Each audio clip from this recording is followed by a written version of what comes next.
Alice's Adventures in Wonderland by Lewis Carroll. Chapter 2. The Pool of Tears. "Curiouser and curiouser," cried Alice. She was so much surprised that for the moment she quite forgot how to speak good English. "Now I'm opening out like the largest telescope that ever was. Goodbye, feet." For when she looked down at her feet, they seemed to be almost out of sight. They were getting so far off. "Oh, my poor little feet. I wonder who will put on your shoes and stockings for you now, dears. I'm sure I shan't be able to. I shall be a great deal too far off to trouble myself about you. You must manage the best you can, but I must be kind to them," thought Alice, "or perhaps they won't walk the way I want to go. Let me see, I'll give them a new pair of boots every Christmas." And she went on planning to herself how she should manage it. They must go by carrier, she thought, and how funny I'll seem sending presents to one's own feet, and how odd the directions will look. Alice's right foot, Esquire. Hearthrug near the fender with Alice's love. Oh dear, what nonsense I'm talking. Just then, her head struck against the roof of the hall. In fact, she was now more than 9 feet high, and she at once took up the little golden key and hurried off to the garden door. Poor Alice! It was as much as she could do lying down on one side to look through into the garden with one eye, but to get through was more hopeless than ever. She sat down and began to cry again. "You ought to be ashamed of yourself," said Alice. "A great girl like you," she might well say this, "to go on crying in this way. Stop this moment, I tell you." But she went on all the same, shedding gallons of tears until there was a large pool all around her, about 4 inches deep and reaching half down the hall. After a time, she heard a little pattering of feet in the distance, and she hastily dried her eyes to see what was coming. It was the White Rabbit returning, splendidly dressed with a pair of white kid gloves in one hand and a large fan in the other. He came trotting along in a great hurry, muttering to himself as he came, "Oh, the Duchess, the Duchess! Oh, won't she be savage if I've kept her waiting?" Alice felt so desperate that she was ready to ask help of anyone.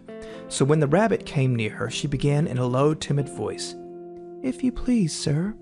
The rabbit started violently, dropped the white kid gloves and the fan, and scurried away into the darkness, as hard as he could go.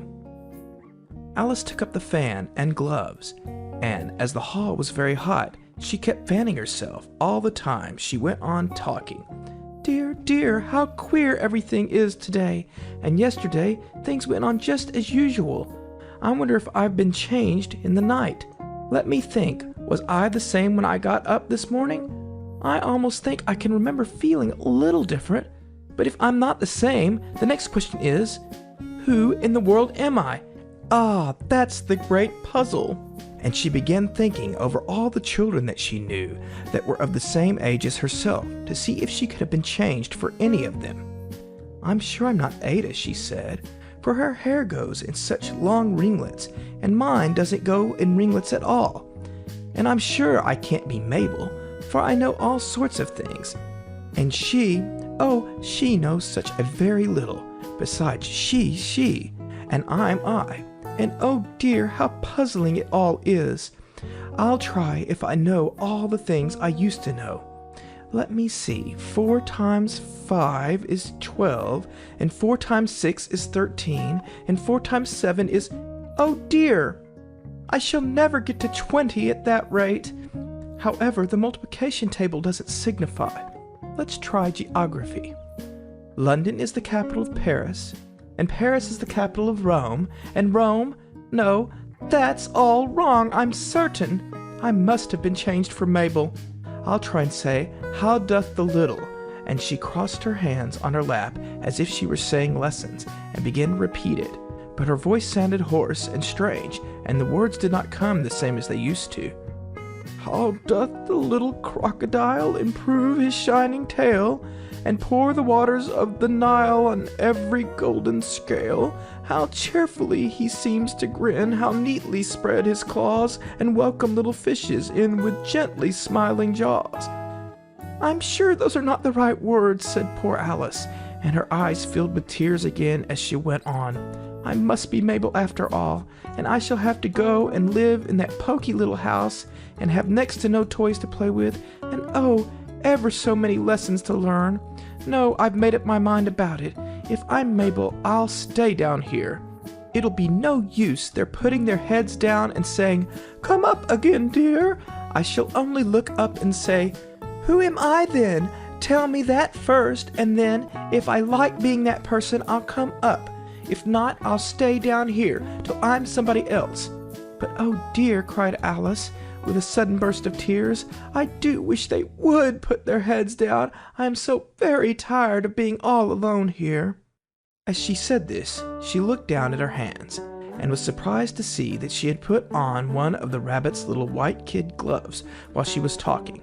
"How can I have done that?" she thought. "I must be growing small again." She got up and went to the table to measure herself by it, and found that, as nearly as she could guess, she was now about 2 feet high, and was going on shrinking rapidly. She soon found out that the cause of this was the fan that she was holding, and she dropped it hastily, just in time to avoid shrinking away altogether. "That was a narrow escape," said Alice, a good deal frightened at the sudden change, but very glad to find herself still in existence. "And now for the garden," and she ran with all speed back to the little door, but alas, the door was shut again, and the little golden key was lying on the glass table as before. "And things are worse than ever," thought the poor child, "for I never was so small as this before, never, and I declare it's too bad that it is." As she said these words, her foot slipped, and in another moment, splash, she was up to her chin in salt water. Her first idea was that she had somehow fallen into the sea. "And in that case, I can go back by railway," she said to herself.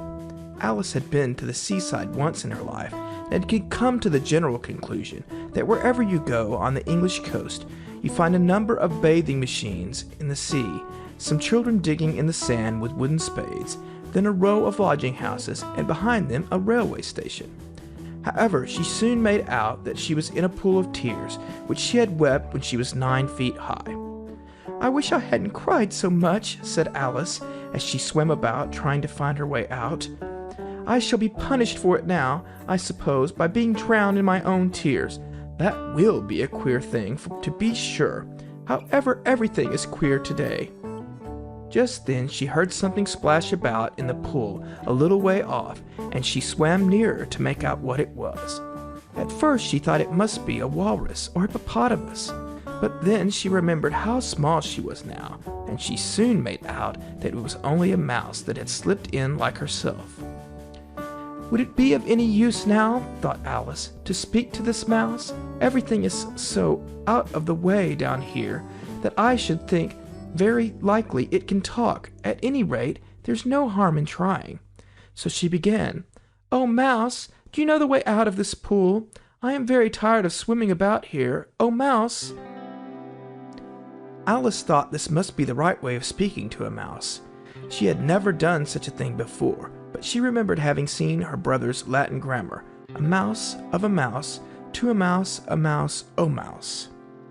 The mouse looked at her rather inquisitively, and seemed to her to wink with one of its little eyes, but it said nothing.